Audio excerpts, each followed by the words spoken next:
Walkman 45. This is my top 5 of 25 folding knives. Say that 5 times fast. First and foremost is the sweet Moore Maker Mountain Man. Now this came as a smooth white bone, and I jigged it, and then I tried a couple different methods for dyeing the bone. The bone really wasn't taking the dye, it kept like washing off. So I used, I tried everything. I tried like one of the more expensive dyes, and then I used a couple different sealers to try to get it to seal, and then gave it like a coat of wax.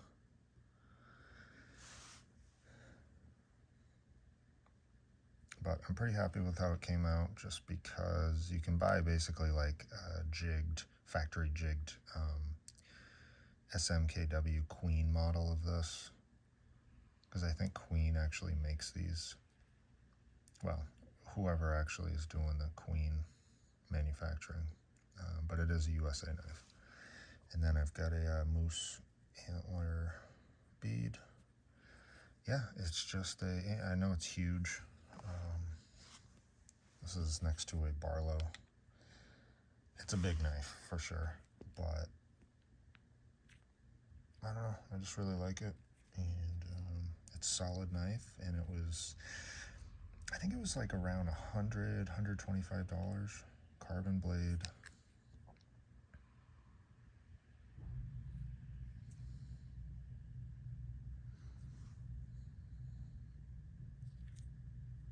Cool knife, really like it. All right, next up, I've shown this a lot. This is my favorite Unexcelled knife that I own. I was really lucky to get this. You know, it's, a lot of you know, this came from the factory with a secondary blade.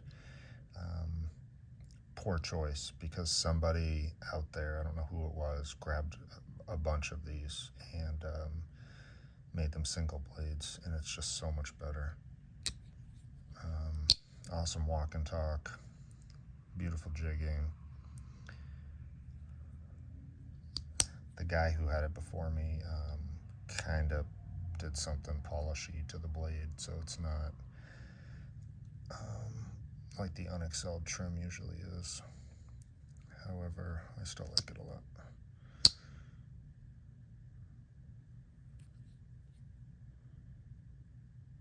Alright. So I started collecting this USMC case line, long discontinued.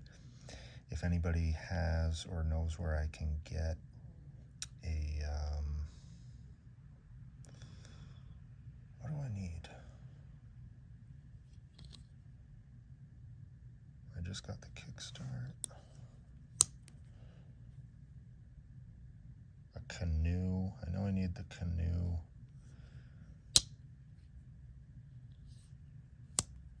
I don't know. There's a couple. There's like one or two others I still need.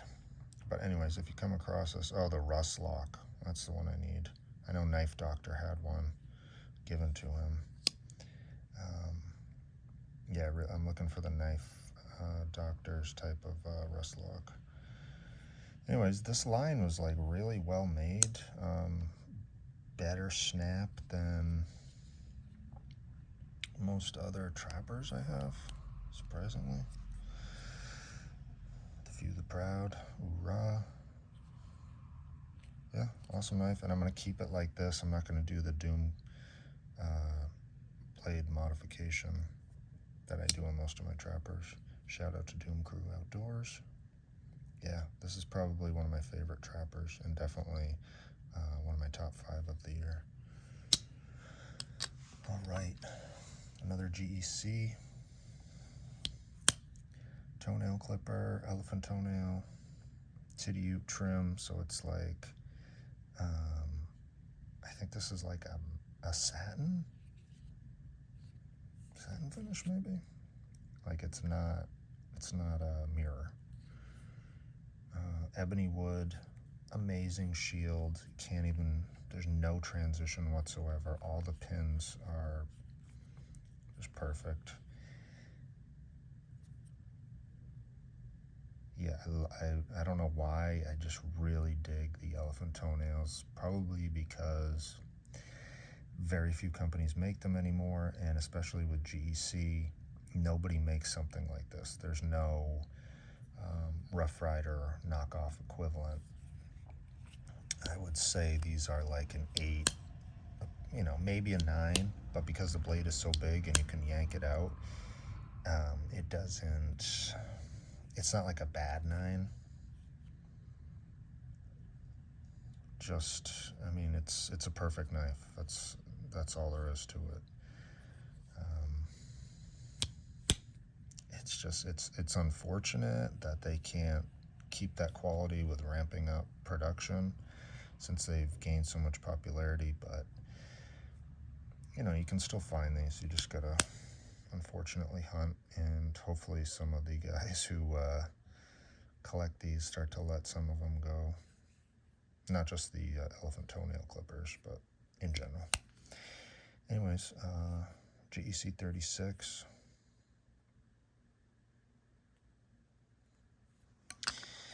And pretty sure I got this in 25. It's the Spyderco Military 2.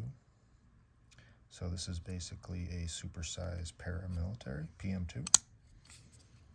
And just a basic S30V.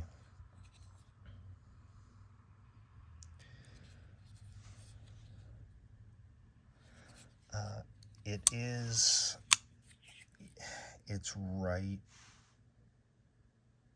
next to being like a ridiculously large Cold Steel-esque size.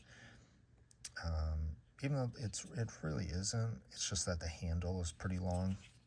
I mean, even not choking up. Like, look at that. That's a big knife. And then I got this from Lynch Clips.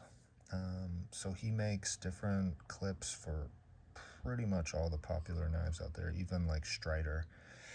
And he mills them out. And anyways, this was like a special St. Patty's Day run. But if you email him, he can like laser in any, pretty much any design that he's done onto your clip. I think he just needs a little lead time, but yeah, I don't know. I got bit by the Spyderco bug a long time ago. You know, took a Spidey to Iraq. Always had a Spidey nearby.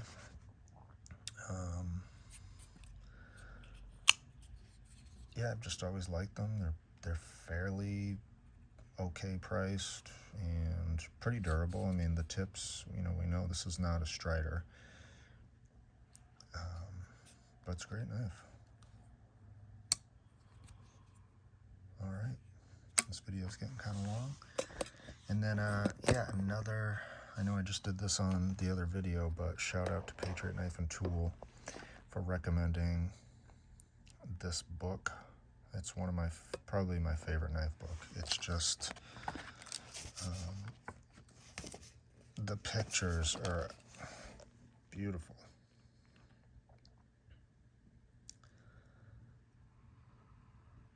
We don't get a lot of information. And again, I don't know if that's just because the author couldn't find any.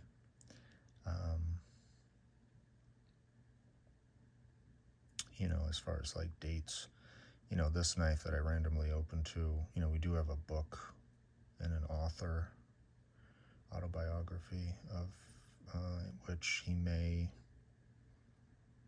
reference this knife, but by and large, it's like, kind of gives very brief info on the knives.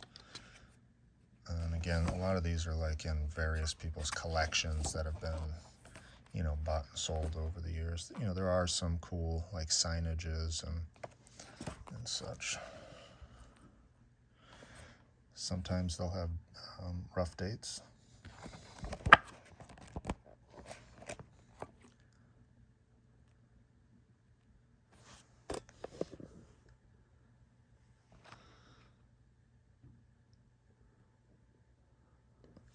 All right. that's it. Y'all have a Merry Christmas, Happy New Year. Walkman 45. Out.